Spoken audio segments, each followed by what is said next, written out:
Welcome to the session. Now we discuss about the topic name is extractions of silicon carbide particles from Rice Husk. Present by M. Kalaimani, Dr. T. Shafi and Dr. A. Vilamani. Abstract. The extractions of silicon carbide particles from the rice husk mainly in two processes. One is carbonization process, second one is carbothermal process. The first carbonization process is to activate the carbon content present in the rice husk, which is in 300 degrees centigrade to 700 degrees centigrade temperatures. The second process, carbothermal process. From the result of first process, we collect the carbonized rice husk and taken to the oven by carbothermal process and heating at 1100 degrees centigrade to 1600 degrees centigrade in 90 minutes. Finally, the silicon carbide formation is found at the 1600 degrees centigrade and above. The yield of the silicon carbide particles is the functions of pyrolysis temperature of the carbonized rice husk. Introduction. The rice husk contains a cellulose. It's a main constituent and organic material that generates the carbon. And remaining is high silica content present in the rice husk. The silicon carbide is mainly used in different industrial applications because of the property. The property is high hardness, good thermal conductivity, low electrical conductivity, low wear resistance, and resilience to thermal stress. The rice is majorly used in different industrial applications like boiler operations, power generations, and gasification process. Methods and materials.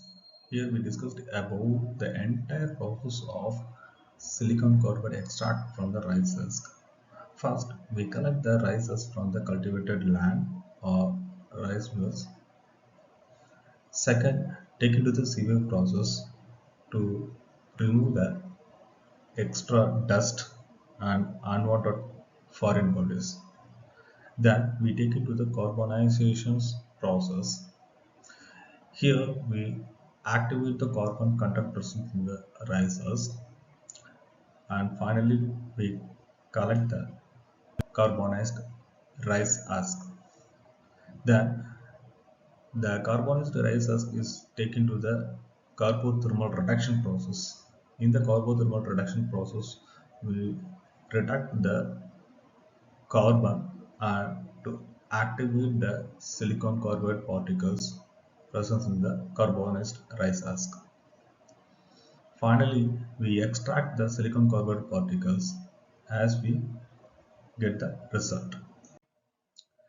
In the first process, we collect the rice husk from external resources like cultivated land and rice mills. This is the first process. The second process is sieving.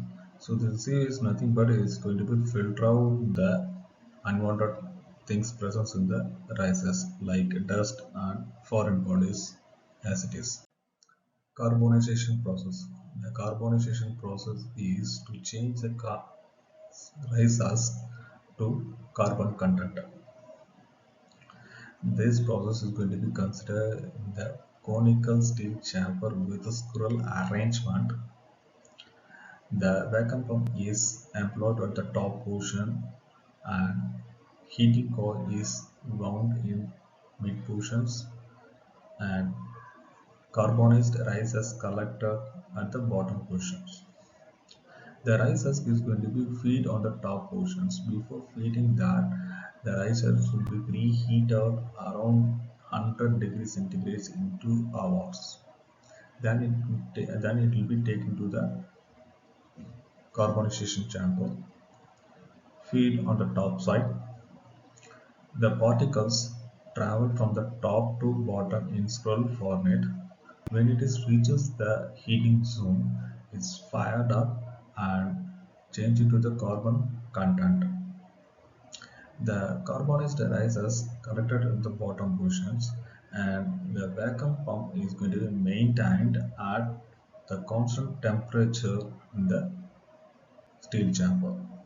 This process is going to be maintained at 300 degrees centigrade to 700 degrees centigrade within 40 minutes. After completing the carbonization process, we collect the carbonization rice husk taken to the carbothermal process. Here, the carbothermal process is nothing but we just reduce the carbon content process in the carbonized rice husk. So, what is the result collected from the carbonization process? The carbonized rice husk is taken to the small crucible and placed into the large crucible to cover with graphite powder. So this set of crucible is going to be placed into the electrical oven and heating up to 1600 degrees centigrade in 90 minutes. After that, so this is going to be reduce the carbon content at that particular temperature is going to be reduced in 700 degrees centigrade in 24 hours. There is a variation takes place from 1600 degrees centigrade to 700 degrees centigrade in 24 hours. That is the temperature reductions. This temperature reductions is very helpful to reduce the carbon content presence in the carbonized rice husk. After completing the carbothermal process, we collect as a pyrolysis of rice husk.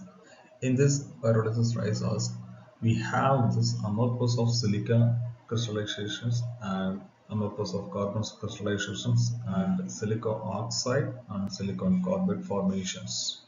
In that, it was observed 29 to 43 percentage of this final product is going to be converted into the silicon carbide content. That will be shows in the XRDA results and same also going to be shows the presence of silicon carbide particles. Conclusions. We discussed about the very low cost effective method to extract the silicon carbide particles from the rice husk. This rice husk is very low cost trade which is going to be collected from the external resource like cultivated land or rice mills. This rice husk have much silicon and carbon content. The rice husks have high surface area which can lead into the formation of silicon carbide at low temperatures. Finally, we identify the silicon carbide phase in the X-ray diffractions analysis. Thereby, it's possible to obtain the silicon carbide particles from the rice husk. Thank you.